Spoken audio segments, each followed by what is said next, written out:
Hello everyone, once again welcome back to mathematics.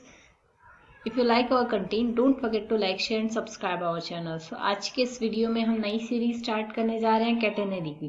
Catenary हमारे पास यहाँ से मैकेनिक्स का टॉपिक है, स्टैटिक्स के पोर्शन से लिया जाता है। यहाँ से हम कैटेनरी के बारे में स्टडी करेंगे। इसके सारे टॉपिक्स जो बीएससी मैथमेटिक्स में पूछे जाते हैं, इससे रिलेटेड क्वेश्चन सारे डिस्कस करेंगे। तो सबसे पहले अगर हम यहाँ से अब देखें, सबसे पहले हमने यहाँ से लेके चलना है कैटेनरी।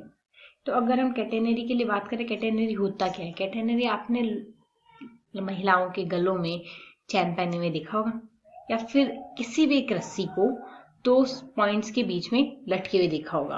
तो कुछ इस टाइप की स्ट्रक्चर हमारी बनती है, इसमें थोड़ी विकृत है पर कुछ इसी तरीके की संरचना हमारी बनती है। तो जब एक समान डोरी या जंजीर को दो स्थिर बिंदुओं, लाइक ये फर्स्ट पॉइंट ए ले लेते हैं, ये सेकंड पॉइंट हम यहाँ से बी ले लेते हैं, दो स्थिर बिंदुओं, और साथ ही दोनों बिंदु ऊर्ध्वाधर नहीं होने चाहिए। यहाँ से हमें ये हॉरिजॉन्टली लेने, वर्टिकल नहीं लेने हैं, ऊर्ध्वाधर रेखा में नहीं होनी चाहिए, कि मध्य गुरुत्वाकर्षण के अधीन स्वतंत्रता पूर्वक लटकी हुई यह रस्सी हमारे पास जो वक्र बनाती है, इस वक्र को आप कहोगे कैटेनरी। दो स्वतंत्रता पूर्वक बिंदुओं के बीच में हमने इसे लटकाना है। तो ये हो गई हमारे पास कैटेनरी। और कैटेनरी हमारे पास एक कैटेनरी का एक टाइप होता है कॉमन कैटेनरी या सामान्य कैटेनरी भी हम इसे कहेंगे, कॉमन कैटेनरी। तो अगर कॉमन कैटेनरी की बात करें, तो जब भी यहाँ से कोई भी डोरी या जंजीर हम ले रहे हैं, प्रति इकाई लंबाई भार अचर हो। यहाँ से सारे अगर यूनिट लेंथ में हम देखते जाएं, तो यूनिट लेंथ में अगर इसका भार हमारे पास कांस्टेंट हो, तो उस केस में जो कैटेनरी है ये एक समान कैटेनरी या सामान्य कैटेनरी कहलाती है। तो यहाँ से जब भी हम कैटेनरी के बारे में बात करेंगे, कॉमन कैटेनरी की ही बात लेके चलेंगे, लाइक उसका हम प्रति इकाई द्रव्यमान का भार, प्रति इकाई लंबाई का भार हम कांस्टेंट मान के चलेंगे। तो यहाँ से हम सबसे पहले देखते हैं कैटेनरी का नेज समीकरण या इंट्रिंसिक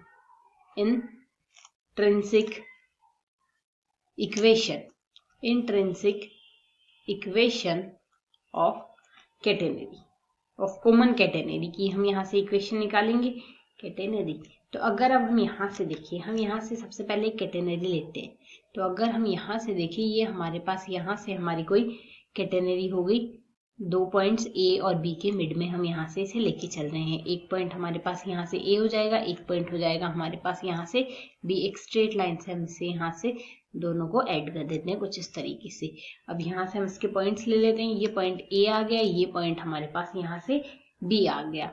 अब यहाँ से इसको हम बी से फैक्टराइजेशन इसको तोड़ लेंगे यहाँ से कुछ इस तरीके से। ये हमारे एक एक्स एक्सिस होगा, एक हमारा वाई एक्सिस होगा, कुछ इसी तरीके से लेंगे।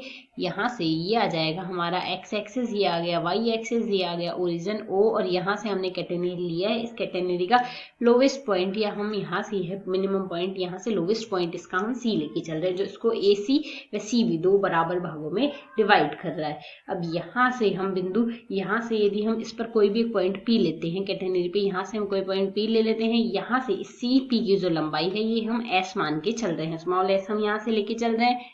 अब यहाँ से P पर हम एक स्पर्श रेखा की कल्पना करते हैं, तो यहाँ से ये हमारे पास स्पर्श रेखा होगी बिंदु P पर, और जो ये स्पर्श रेखा है यह एक्स अक्ष के साथ हमारे पास एंगल बना रही है। यहाँ से यह साई एंगल हम लेके चल रहे हैं, यह हमारे पास यहाँ से बना रही है। और ये जो बिंदु C है यह ओरिजिन से C ऊंचाई पर हम यहाँ से मान के चल रहे हैं। और यहाँ से ये हमने कॉमन कैटेनरी ली है, जिसका इकाई लंबाई का भार हम स्मॉल w लेके चल रहे हैं। और इस पूरी कैटेनरी ए बी की जो लंबाई है हम यहाँ से लेके चल रहे हैं। ए बी की लंबाई यदि अगर हमारे पास यहाँ से ए बी की लंबाई हम यहाँ से एल ले लेंगे, और यहाँ से पी भी हमने कोई रैंडम पॉइंट लिया है कैटेनरी पर, और सी पी की लंबाई हमने यहाँ से ली क्या है, सी पी की लंबाई बराबर हमने एस ली है। तो यहाँ से सी पी का भार क्या आ जाएगा, सी पी का भार हम यहाँ से लिख सकते हैं, इकाई लंबाई का भार हमने डब्ल्यू लिया है, तो एस लंबाई का भार डब्ल्यू गुणा एस आ गया हमारे पास, यही आएगा।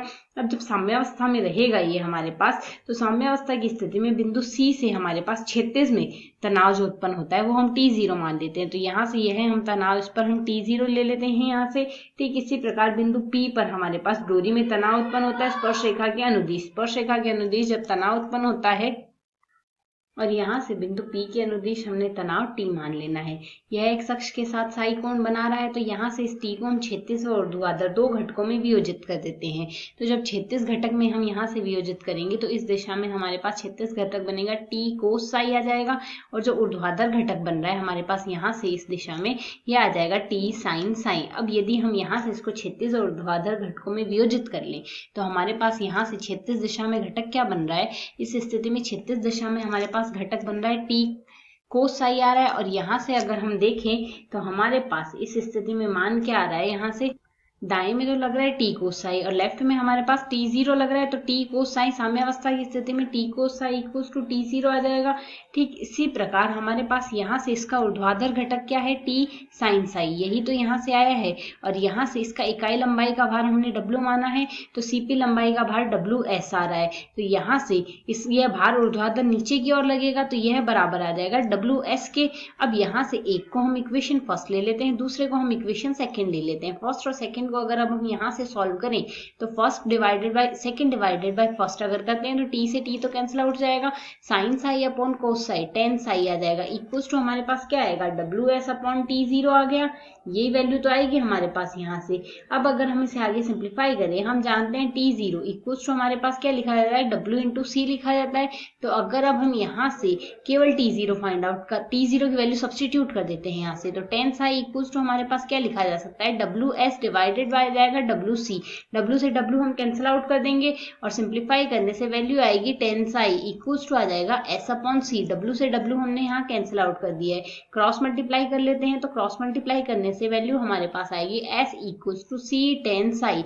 ये आ जाएगी हमारे पास यहाँ से कैटेनरी का नेज समीकरण कह दो, या फिर इसे कह दो इंसेंट्रिक equation of catenary, common catenary. ये आ गई हमारे पास इंसेंट्रिक इक्वेशन।